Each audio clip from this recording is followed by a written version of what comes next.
Hello and welcome to WION Live Broadcast from London. I'm Ollie Barrett and these are the top stories this hour.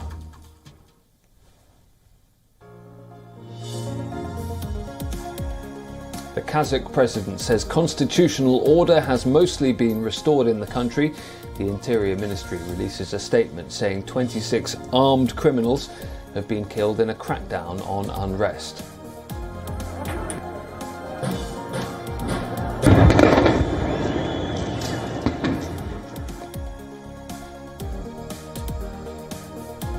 While Omicron does appear to be less severe compared to Delta, especially in those vaccinated, it does not mean it should be categorized as mild.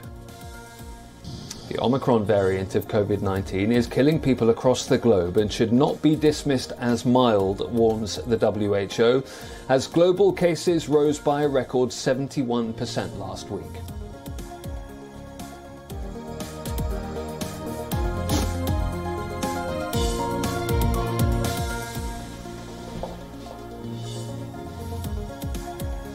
Novak Djokovic's fans rallied to protest against the tennis superstar's detention in Australia, and there's been angry reaction from Serbia.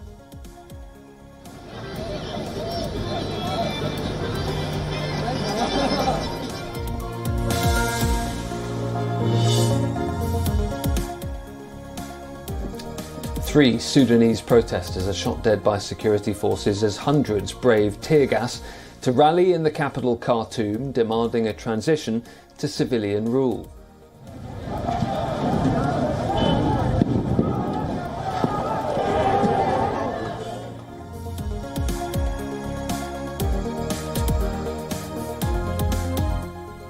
Eurozone inflation hits a record annual rate of 5% in December, the highest level since 1997 when records began.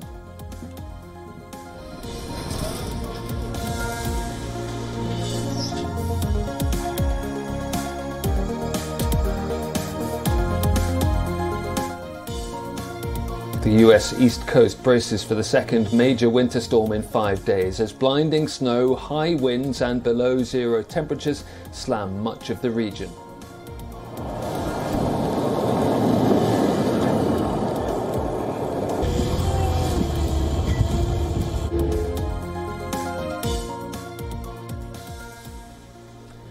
Novak Djokovic remains in isolation at a Melbourne hotel as we speak as a diplomatic row and a legal battle unfold. He's fighting his deportation from Australia, and the Serbian government as well as Djokovic's parents have accused the Australian government of what they call political persecution. The president of Serbia, Aleksandar Vučić, has held a press conference to discuss Djokovic's situation. The Serbian authorities are trying to relocate the tennis champion to a rented home where he can prepare for the upcoming Australian Open.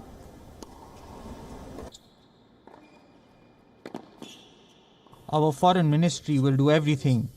We are active on the issue. Our Prime Minister is talking to a woman at the Home Affairs.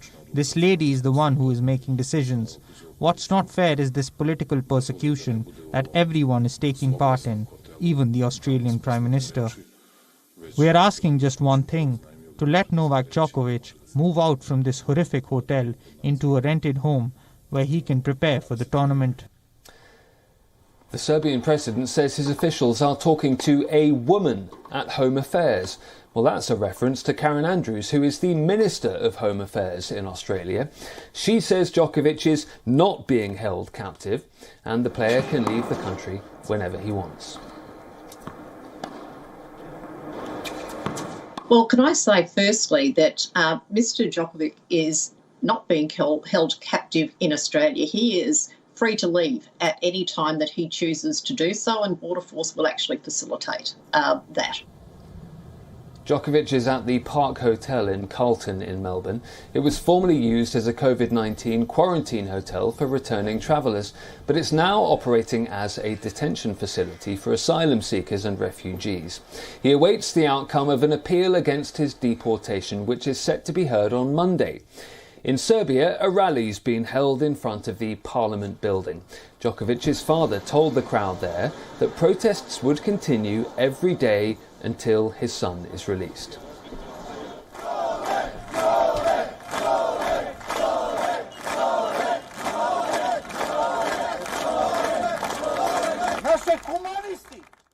A mi smo narod, mi ne zovemo na nasilje I na ne znam šta vraćanje bilo šta bilo kome, nego samo na podršku našem noletu. Ali ne mogu nam ništa, ne mogu nas baciti na kolena, zapamtite! Djokovic's hopes of defending his Australian Open title hang in the balance. The tournament begins on January 17. Djokovic is hoping to overtake his rivals Rafael Nadal and Roger Federer, and is hopeful also of winning his 21st Grand Slam singles title. The 20-time major winner has consistently refused to confirm his vaccination status. His rival, Rafael Nadal, appears short on sympathy.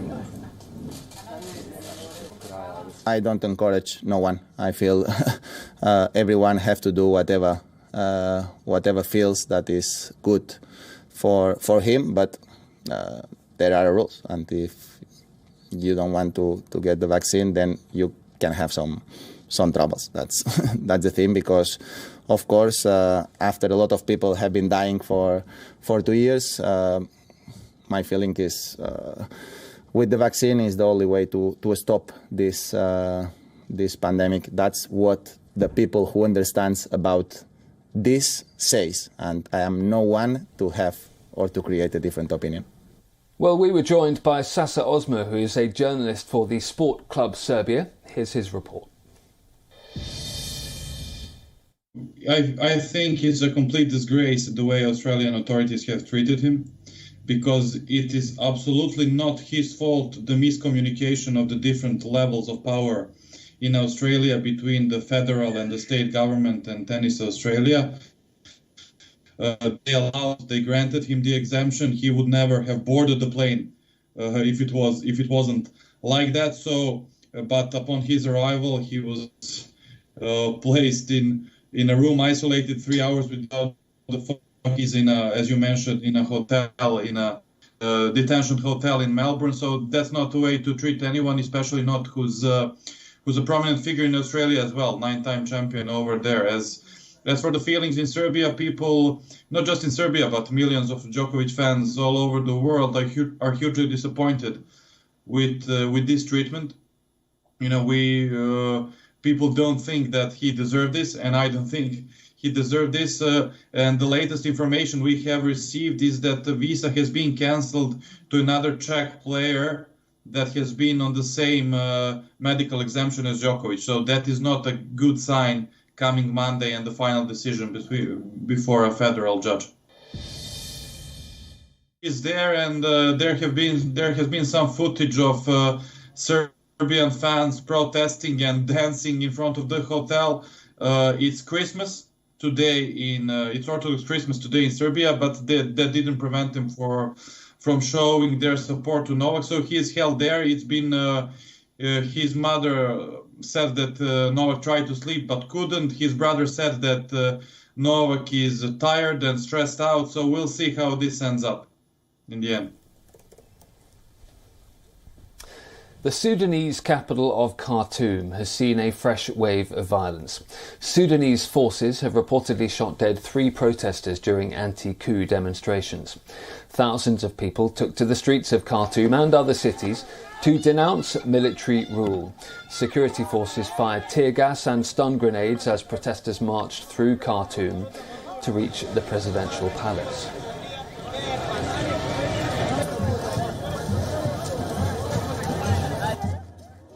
طلعت لتحقيق التحول الديمقراطي الحقيقي يعني صراحة الثورة السودانية ما أكملت للأهداف اللي هي مرقوا بها 2018. بالتالي مطلوب الحراك السلمي يستمر إلى حين تحقيق أهداف الثورة الشعبية. This was the first wide-scale protest since Abdullah Hamdok announced his resignation as the country's prime minister. Hamdok had been held under house arrest for weeks after the coup in the country, before being reinstated in a November the 21st deal. But that return was denounced by many in the civilian coalition. The rallies were the latest in a series of mass demonstrations since Sudan's armed forces, led by General Abdel Fattah al-Burhan, staged a power grab on October the 25th of last year. The military coup, which was internationally condemned, has triggered widespread protests. At least 60 people have been killed in military crackdowns since then. The military coup has also derailed Sudan's transition towards full democracy that had begun after the April ouster of long-time autocratic ruler Omar al-Bashir in 2019. Protesters want an end to the ongoing military rule. They also say they don't want the military to indulge in any government activities. And thirdly, they want a smooth transition to civilian power in the country. Well, our correspondent Naba Mohideen sent us this report from Khartoum. The situation is very fragile in the country right now, without any future or any indicator of a political solution. Every party, like political parties and military generals and protest blocs, are clinging to their stances, and nobody wants to make any compromise. So there is a political congestion and a political shock, and the political atmosphere is very shocked and very polarized. The protesters continue in protesting, and they scheduled at least 6 mass demonstrations in January, and they don't want any negotiation with the military, and they don't want the military to be in the political scene. The military, they don't want the political powers who share the power with for more than 2 years to be again in the partnership, and also the political powers, they don't want the military. So there is no any kind of compromise or any solution. So people in Sudan are waiting for mediation efforts and waiting for a resolution for this shocked atmosphere and this political scene that seems to be very fragile and very shocking.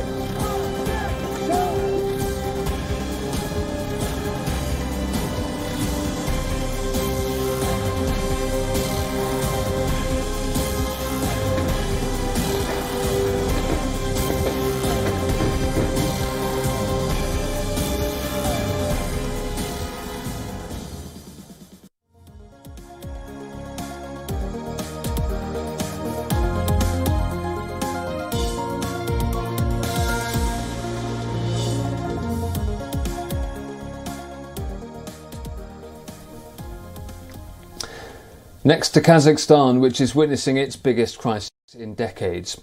Mass unrest has rocked the country for days, but the president has now declared that constitutional order has mostly been restored. 26 armed criminals, in the government's words, have been liquidated, and over 3,000 protesters have been detained. The president also claims the main city was attacked by 20,000 bandits and thanked his counterpart Vladimir Putin for sending troops.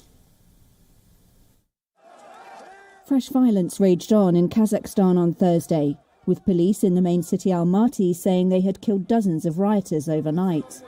The Interior Ministry said at least 18 law enforcement officers had died so far in clashes, including 2 found decapitated, and more than 2,000 protesters were detained as Russia rushed in paratroopers to stop a countrywide uprising in the former Soviet state.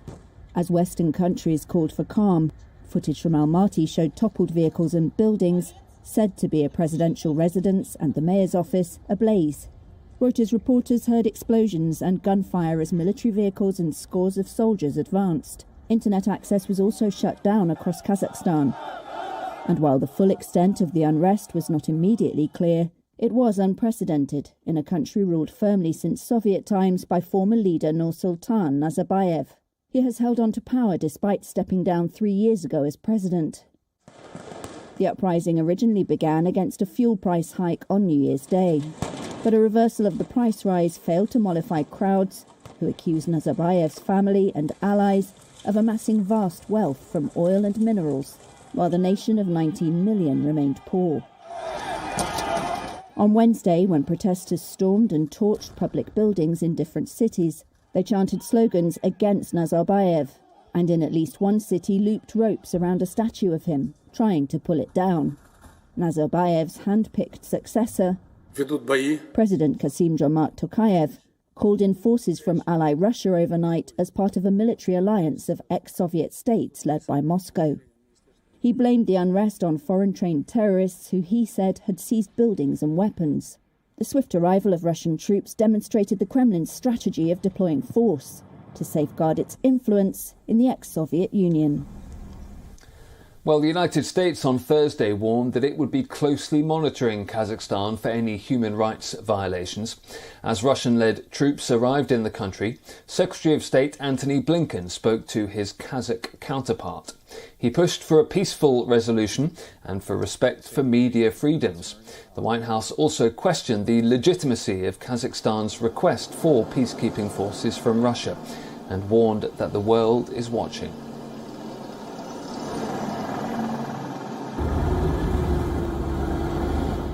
The world will, of course, be watching for any violation of human rights and actions that may lay the predicate for the seizure of Kazakh institutions. And we call on the CSTO, collective peacekeeping forces, and law enforcement to uphold international human rights obligations in order to support a peaceful resolution. The European Union appealed for restraint and called on Russia to respect Kazakhstan's sovereignty and independence. The United Nations voiced its alarm and urged all sides to refrain from violence. Reacting to reports of gun battles in the city of Almaty, UN Rights Chief Michel Bachelet said that lethal force, notably live ammunition, should only be used as a last resort.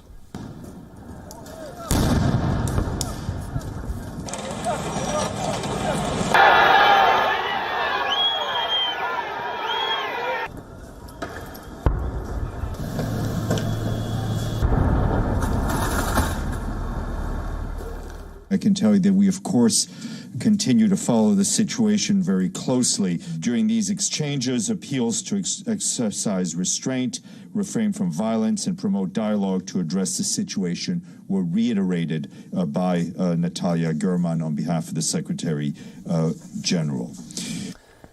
Belarusian President Alexander Lukashenko has urged protesters in Kazakhstan to end demonstrations and reason with President Tokayev, calling him a normal person.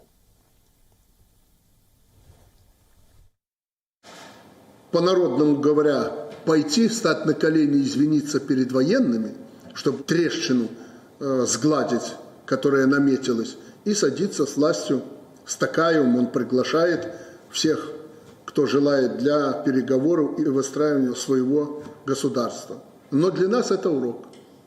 Еще один урок. В том плане, что мы теперь поняли, что могло бы быть с нами. И дело даже не в том, что мы мирные белорусы. Дело не в этом. Не белорусы бы решали вопросы в Беларуси.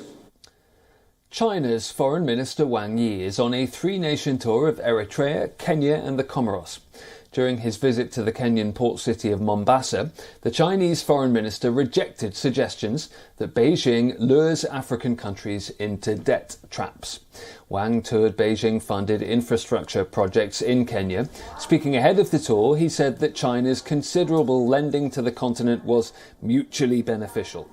Wang insisted it's not a strategy to extract diplomatic and commercial concessions. We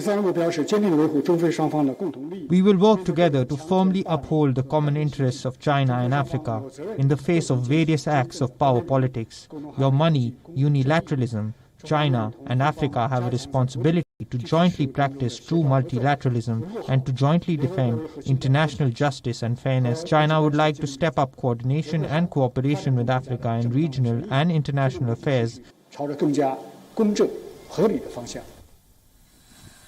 China is Africa's largest trading partner. In 2019, direct trade was worth $200 billion. China is Kenya's second largest lender after the World Bank. It's funded a number of costly infrastructure projects. There are concerns, though, about Nairobi taking on more debt than it can afford. Observers have raised red flags over Kenya's reliance on Chinese funding, warning that debt is soaring to unmanageable levels. Economic analysts say the East African nation can be at a disadvantage when negotiating deals, often stuck with high interest repayments. In Mombasa, Wang signed agreements on trade and investment, health, security, climate change and green technology transfer. Despite dismissing the Chinese debt trap allegations, Morocco and China signed a Belt and Road Initiative cooperation plan. The Chinese Foreign Ministry says it will deepen bilateral cooperation in infrastructure and trade.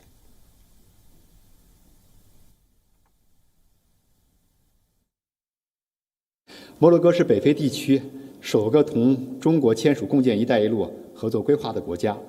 合作规划的签署将不断深化两国在基础设施、经贸投资等领域的合作，更好推动两国发展战略对接。The Chinese Foreign Minister has announced the appointment of a special envoy to the Horn of Africa.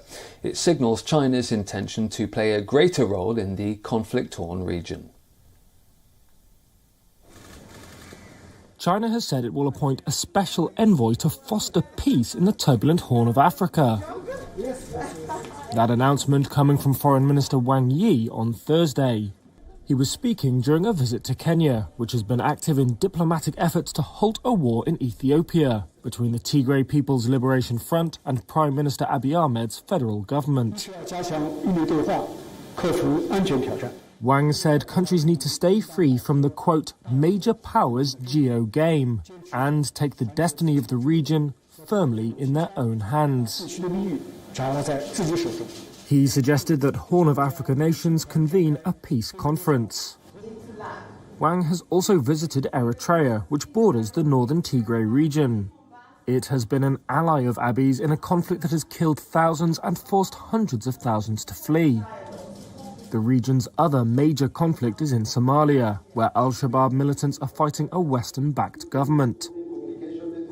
China's interests in the Horn of Africa include its naval base in Djibouti overlooking a key global shipping route.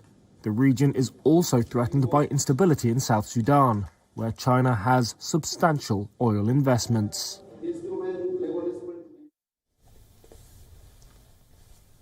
Well, I wished you happy Christmas yesterday. It's Christmas again today, this time via the Orthodox calendar. Bethlehem has marked the birth of Christ with a midnight mass. Thanks very much for watching all week. I'm Ollie Barrett. Do stay tuned to WION World is One.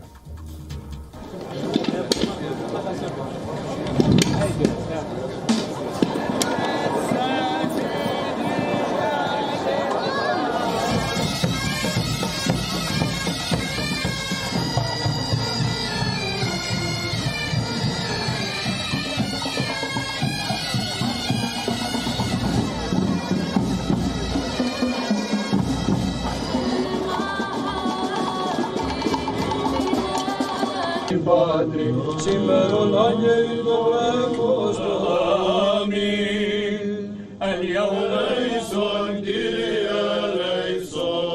Διδόμεθαι υπερδόξων χριστιανών, προς την ητών επιτρόπων και συνδρομητών.